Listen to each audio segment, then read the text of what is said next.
리더가 욕먹을 각오를 해야 국가나 조직이 생존할 수 있습니다.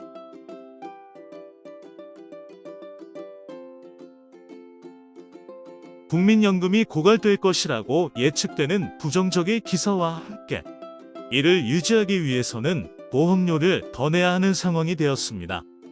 이 소식에 현 정부를 싫어하는 사람들은 윤석열 때문이다라고 욕합니다만, 저는 이번 국민연금 기사를 보고 현 정부가 용감하고 책임감이 있다고 생각했습니다.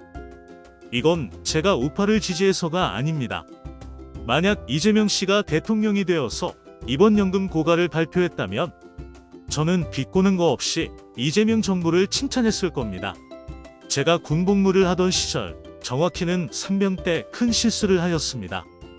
굉장히 기초적 실수였지만 선임으로서 부끄러웠고 혼나기 싫어서 그냥 가만히 있다가 결국 걸렸습니다. 그 당시에 행보관은 매우 희귀하게도 체벌이 아닌 말로 혼내는 분이셨습니다. 행보관은 저에게 이렇게 조언을 하셨습니다. 사람이라면 당연히 혼나는 게 두렵고 언제나 잘한다고 인정받고 싶어 한다. 자신이 조직에서 책임을 져야 할 높은 위치에 있을 때 더욱 그런다. 하지만 문제를 발견하면 다른 이들에게 보고하고 해결 방법을 찾아야지. 혼나고 욕먹는 건 한순간이지만 문제 해결의 실패는 영원히 갈지 모른다고. 국민연금 문제를 해결하는 근본적인 대책인 무엇일까요? 일할 수 있는 젊은 인구 수를 늘리는 겁니다만, 여러분들 결혼을 할 마음이 있나요? 내가 연금 못 받는 게 억울하니 자녀를 많이 가질 생각이신가요? 미국처럼 이민을 많이 허락하여 인구 수를 늘리는 방법도 있습니다. 이 경우는 미국처럼 많은 이민자들에 의한 범죄 및 사회 혼란을 각오해야 합니다.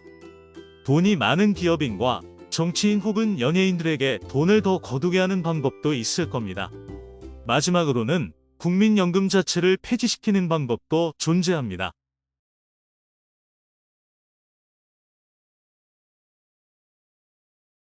현재 많은 사람들이 국민연금에 관심이 갖게 된 계기가 무엇일까요?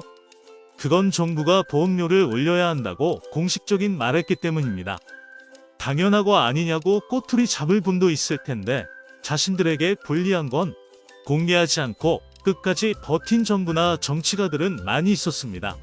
정부에서 일하는 사람들이 세금을 올리자고 공표하면 지지율이 떨어질 것을 모를까요? 국민연금 문제는 출산율이 떨어지고 인구 소멸이 우려되는 시점부터 제기되었습니다. 하지만 이전 정부까지 적극적으로 이 문제에 대해 이야기를 하지 않았습니다.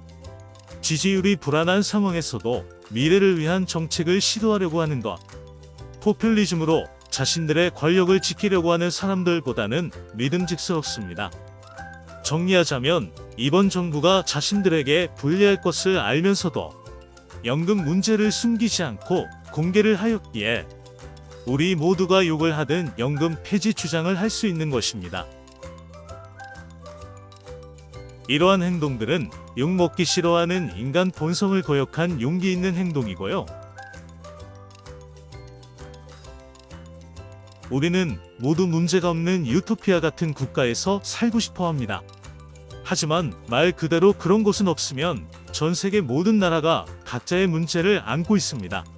국가의 리더가 해야 할 건 국민들을 달래줄 사탕 같은 정책이 아니라 당장은 욕을 먹더라도 미래를 위한 정책을 펼쳐야 합니다. 국민연금 문제는 좌우를 떠나서 지난 정부들이 해결하기 어려워 뒤로 미룬 것이고, 그걸 윤 대통령이 욕먹을 걸 각오하고 개혁하려고 하는 겁니다. 자신과 정치 성향이 다르다고 혹은 개인적으로 윤 대통령이 싫다는 이유로 헬조선식 반대를 위한 반대를 하였다가는 대한민국의 미래가 죽을 겁니다. 오늘은 왜 제가 윤 정부의 연금 개혁을 칭찬하는지에 대해 영상으로 만들었습니다.